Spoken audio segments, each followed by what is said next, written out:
Welcome to C. Myers Live. Before we get started, a quick note. You'll hear an AI-generated voice on today's episode. Like most of our clients, we're exploring ways AI can help us work smarter. In this case, we use it to make our podcast more accessible and consistent, while our team focuses on the conversations and insights that matter most to you. At our core, we're a people-first business. The ideas, stories, and expertise in this episode all come from our team. The AI voice is simply a way to share them with you more efficiently. Let's get started. Welcome to C. Myers Live. Today we're getting into something really core for financial institutions right now. It's about the evolution, the profound evolution really, of the chief financial officer's role. Yeah, it's huge. I mean, think about it. The world's gone digital. Regulations seem to change constantly. Disruptive innovation. Yeah. It feels like it's everywhere. It does. In this whole environment, it's, putting basic questions about relevancy, sustainability right out there for everyone. It's a totally different landscape. Absolutely. And that's exactly why, as consultants here at C. Myers, we wanted to unpack this a bit for you. Our mission today is to look at some recent analysis that identifies the critical skills, the competencies CFOs really need now. Okay. We want to help you grasp what makes a CFO truly strategic in this new world. It's about moving way beyond those traditional expectations. Right. Because the old model, where the CFO was mainly about financial integrity reporting, that's just not cutting it anymore. We see it firsthand. Institutions that stick to that.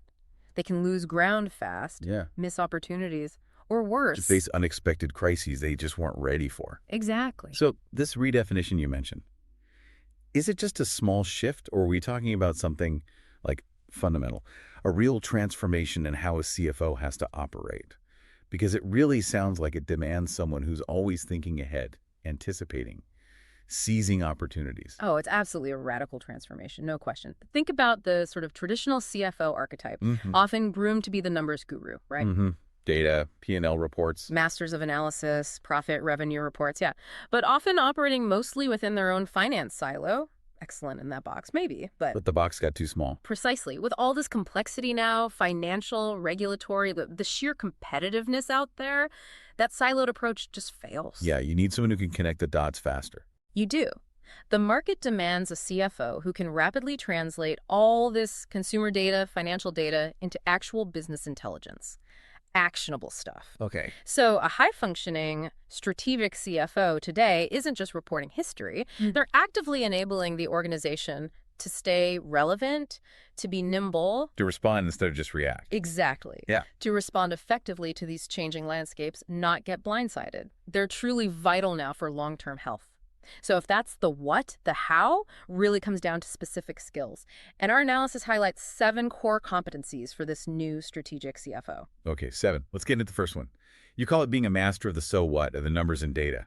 That sounds like more than just reading a spreadsheet. Oh, much. It's like distilling it down, right. Making it understandable for decision-making, Yeah. And then, crucially, communicating that across the whole organization. Sounds like a detective role, almost. That's a great way to put it, a financial detective. The CFO can really see the forest, the trees, the bark, and the roots. That whole picture. It requires thinking, analysis at all these different levels, macro down to micro. And importantly, they build cooperative relationships. They have to. Breaking down those old silos. Yes. Actively challenging those antiquated, siloed methods that just block progress. That old way, it just slows everything down, puts the whole organization at risk, really. Can you give an example? Like, what does this look like day to day? Sure. We've seen situations, let's say, credit card issuance is up maybe 10% year over year. Good news, right? Sounds good. But then you see interchange income. The fee the bank earns on swipes hasn't budged. Huh. A traditional CFO might just note it. Interesting.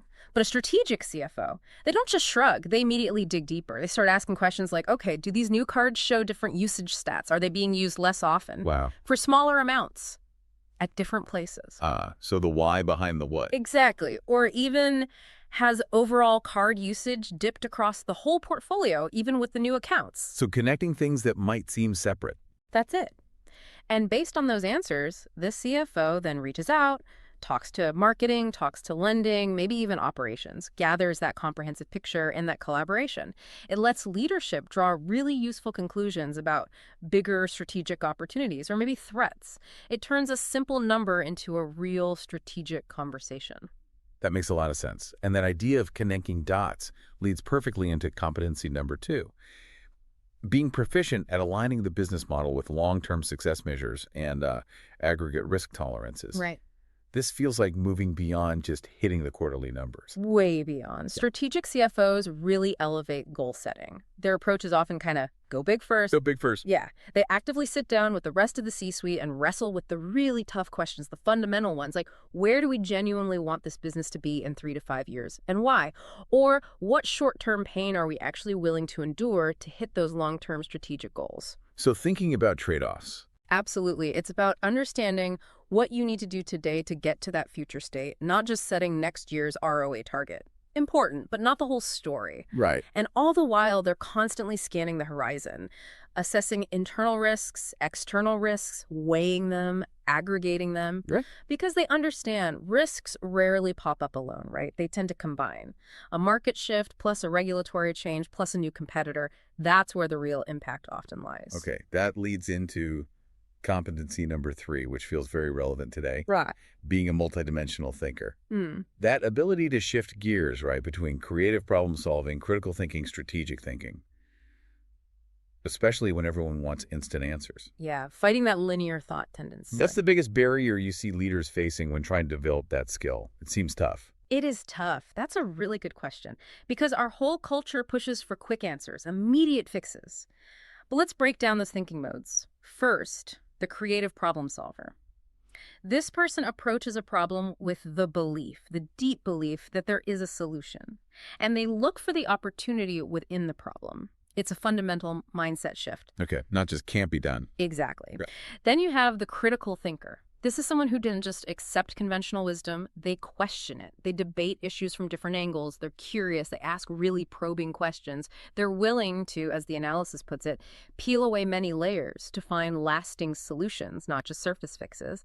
And they adapt their decision speed, sometimes fast, sometimes slow and deliberate. Right. And finally, the strategic thinker. Shares a lot with the critical thinker, but they proactively take that long view with the entire business in mind. They synthesize the creative and critical aspects into this holistic perspective that bakes the future into today's choices. And the biggest hurdle. Often, it's that very pressure for speed.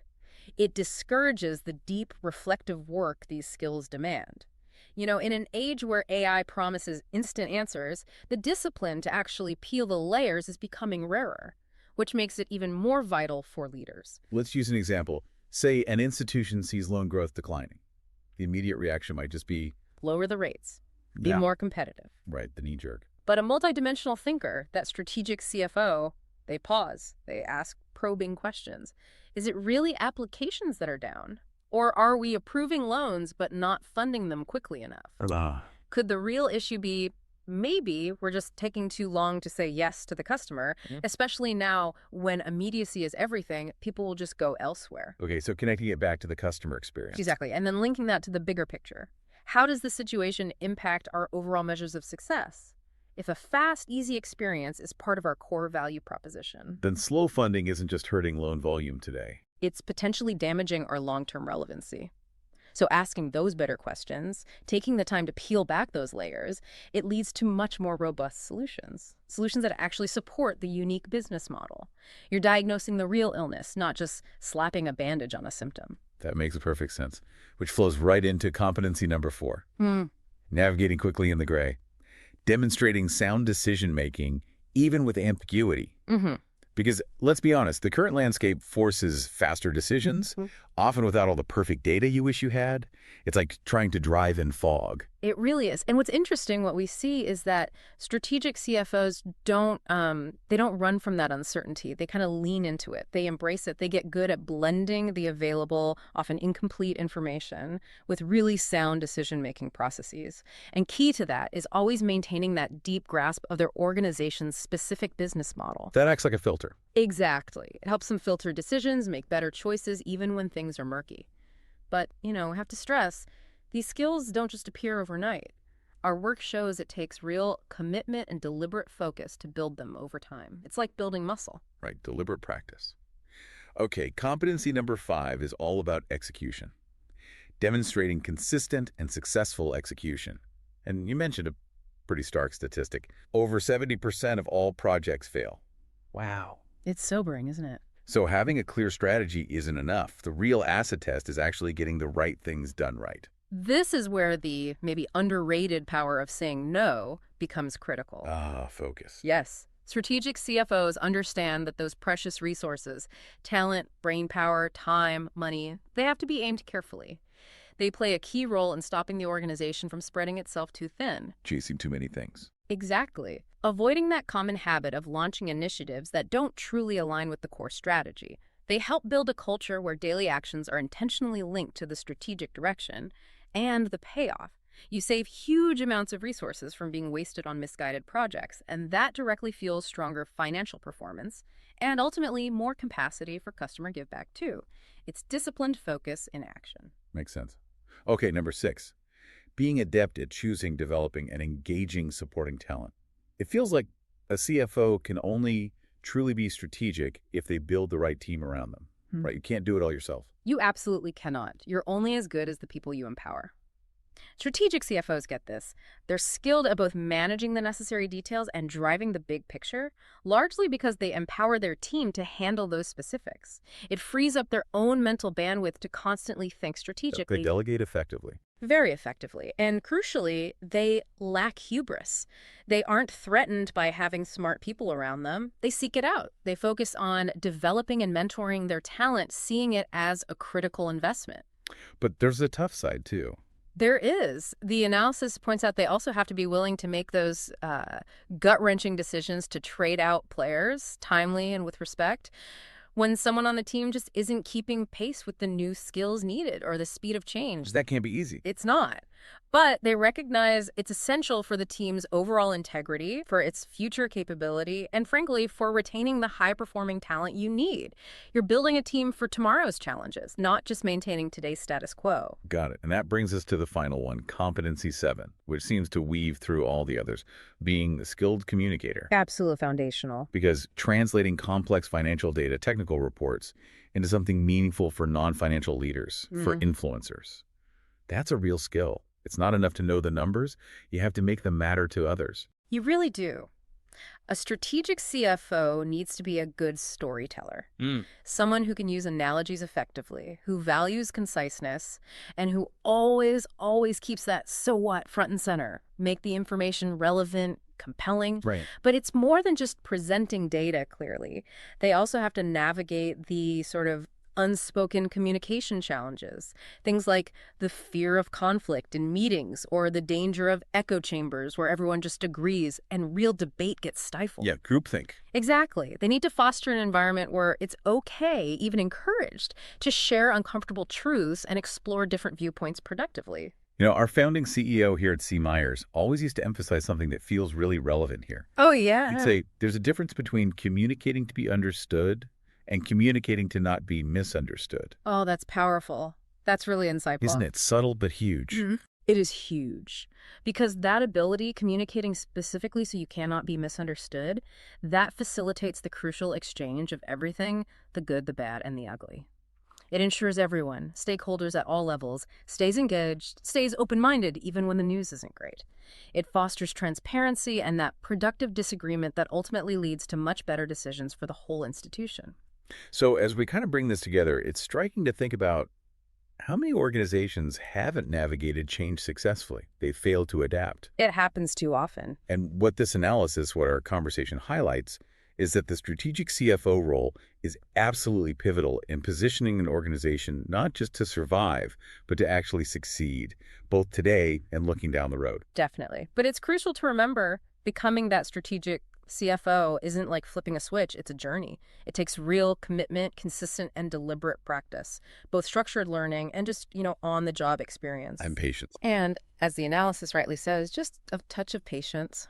Yeah, we strongly recommend that any CFO who wants to be that invaluable asset, especially now, develops a proactive learning plan around these 7 competencies. It's just essential in a financial world that seems to be constantly reshaping itself. It really is. So as you, our listener, think about these 7 competencies we've discussed, maybe consider this. What single shift in your own mindset, or perhaps in a practice within your team, could have the most immediate positive impact on the strategic conversations happening right now inside your institution? We hope this conversation brought value to you and supports you in your journey. To explore more insights in past episodes, visit us at cmyers.com. And if you'd like to talk through any questions or connect with one of our consultants, we'd love to hear from you. Thanks for listening.